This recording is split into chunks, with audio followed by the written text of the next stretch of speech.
So I have my slab rolled out, so now I'm going to use my rib tool and I'm just going to compress the clay a bit more. And I'm going to just go in a couple different directions. Just kind of getting the clay so it's even and smooth. And I've already done the other side, so I'm not going to worry about that. And then I'm going to take my stencil. And if you had enough clay, then you can go ahead and cut out your circle as well. But you are more than likely not going to have quite enough because of the amount of clay that I gave you. And so you'll just use your scraps to roll and wedge it back up. And then you'll rerun it through the slab roller.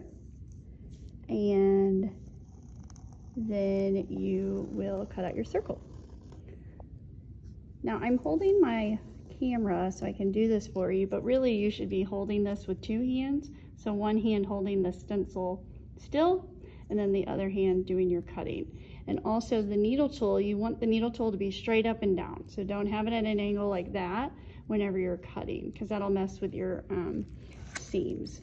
Okay. So here's my scraps. So I already have a circle cut out, so I'm not gonna worry about that. But I would wedge this back up, run it through the slab roller, use my stencil to cut this out. All right, so now what I'm gonna do is I'm gonna stretch this just a little bit more because I know that this is gonna be just a little bit short. If you either did a smaller circle, you'd be fine, but what's gonna happen is I'm gonna roll out some texture, and for you as a beginner, depending on how much pressure you put on with the texture of the rollers, it could stretch this out naturally and get you to the thickness that, or the length that you automatically want to be at.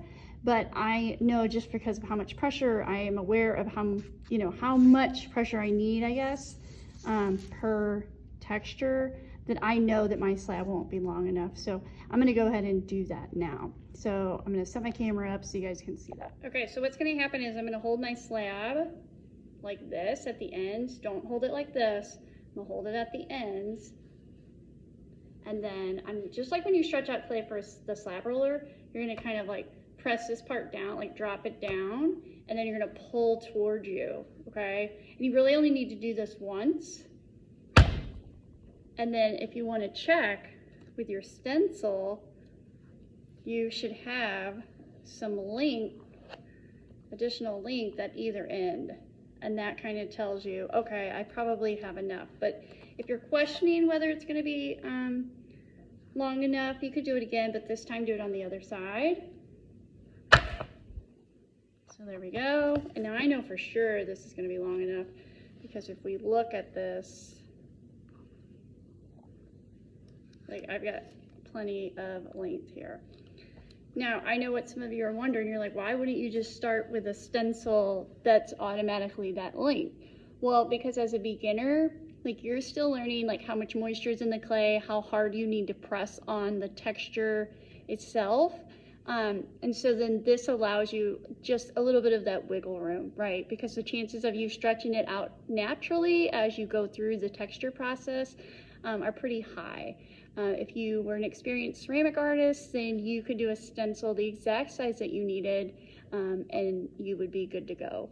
But because this is probably one of the first ceramic pieces you've ever made, possibly, that's why we do it like this. And in fact, we're actually going to make this even a little bit thinner as we go through the process. Because if your thickness is too wide, I guess, or if the slab is too thick, then the mug is going to be really heavy, and it's going to be uncomfortable to use, and you won't ever use it. So anyway, so now we're going to do the texture.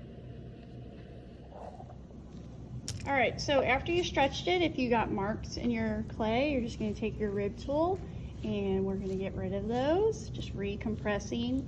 You cannot like over compress clay. It's not something that is real. Yeah, I think that's kind of a myth. All right, so we got this smoothed out, and now I'm gonna do my texture. So I'm gonna use a roller, and I'm also gonna use like a texture plate. So I'm gonna do the texture plate first. So I'm gonna figure out how wide I want my koi. I don't think I want the whole thing. So I'm gonna do about 3/4 of the mug koi. So maybe I'll do the koi first. So with the roller, you just have to, you want to practice this with like some spare clay so you know exactly how much pressure to do. But I've used these so many times I know exactly the amount of pressure that I want. And there we go. And I'm not worried about this line. It doesn't bother me. And then I'm gonna use this piece.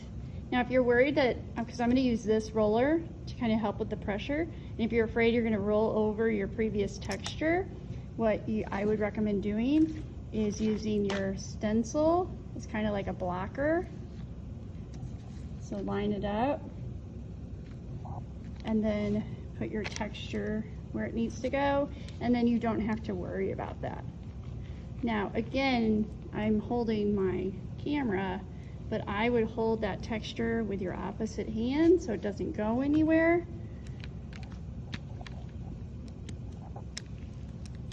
And then we're going to peel that up, and then I'm going to move this down a little bit.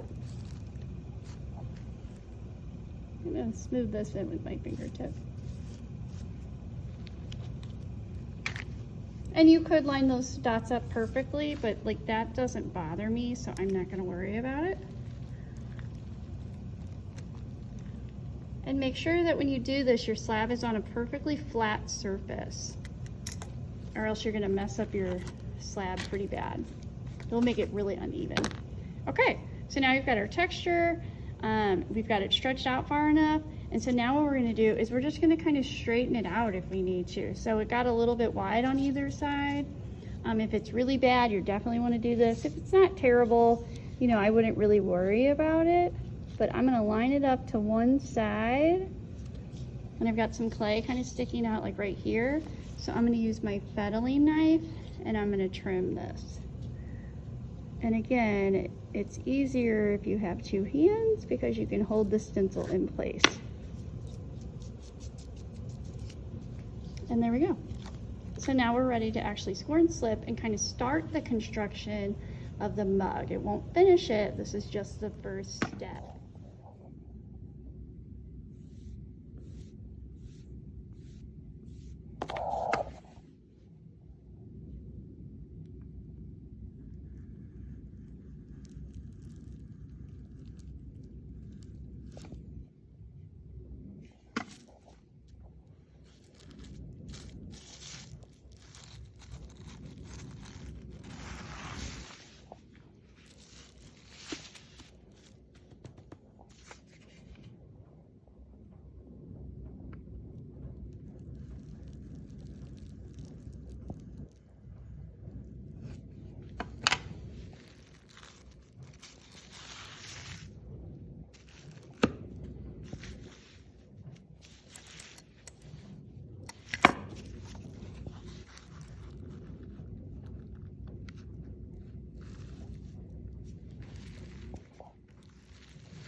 Alright, so before we do any scoring and slipping, I'm going to smooth the inside of my slab out. So this is the inside of my mug. And you'll always continue to smooth, so we'll do some more smoothing once we put it together. But it's always helpful to smooth as you go. That way there's less work in the end. Alright, we're going to take our scraper with the teeth, so the serrated edge. And let's see, I want my koi to be on the top. Okay, so then I'm gonna score this part because I want this side to be the bottom. So I'm gonna use my slip. And slip is just clay and water. So if you need to make slip, it's just 50% clay, 50% water ratio. That will get you what you need for the most part. And you want like a pancakey batter. We're gonna put it at the foot, like the edge on the bottom. And then I'm gonna go horizontal with my teeth. And then I'm gonna go, I guess this is horizontal. This was vertical. So you always just want to go a couple different directions, basically. Okay.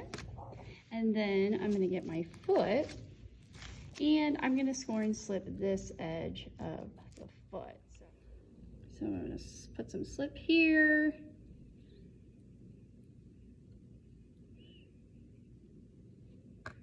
And then I'm going to score that edge.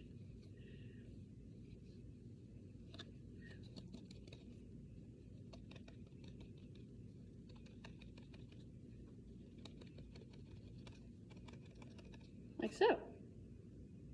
And now we're ready to put the two pieces together to get it to a point where it's standing. It's not finished, but it's standing up, okay?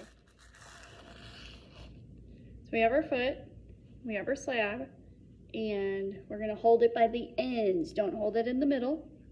And you're gonna start in the middle of the slab, and you're gonna wrap it around the foot, and we're gonna press that slab up into the foot. So you don't want any space between the wall, the clay wall, and the foot itself.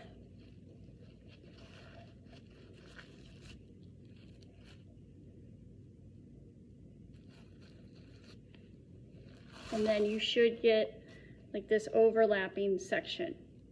Now mine's overlapping pretty dramatically, so it's okay if yours is just a little bit, but you do want it to overlap all the way from the bottom to the top. So then, see how there's no like space between the foot and the wall?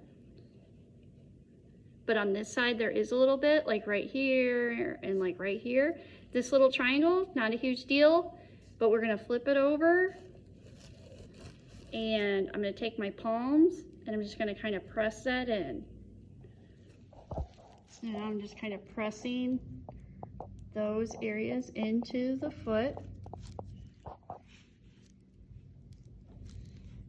And this little triangle-y area, if that kind of presses in naturally on its own, go ahead and do that, but don't force it because you don't want to make this part of your wall, like you don't want it to become super uneven, okay? So then at this point, we're gonna stop, we're gonna let this set up a little bit. We're gonna cover this in saran wrap to trap the moisture inside. So what we're gonna do now is we're going to put saran wrap wrapped around our mug because we wanna trap the moisture that's in the clay. We wanna trap it in there, but we don't wanna add water to it because it'll make it too flimsy and too wet, and it's hard to build with when you're doing slab, and it can collapse. So you're gonna take your mug, notice how I'm holding it, not holding it like this. I'm gonna flip it over, I'm gonna put it on the foot, kind of readjust my circle, and then I'm gonna wrap my saran wrap up and into the mug itself. So I'm a little short on the top, so I'm just gonna get myself a little bit more. And then you'll put your mug on your project board and you'll cover the whole thing up inside your big trash bag, okay? And at this point, you're ready for the next step, which will be in the next video.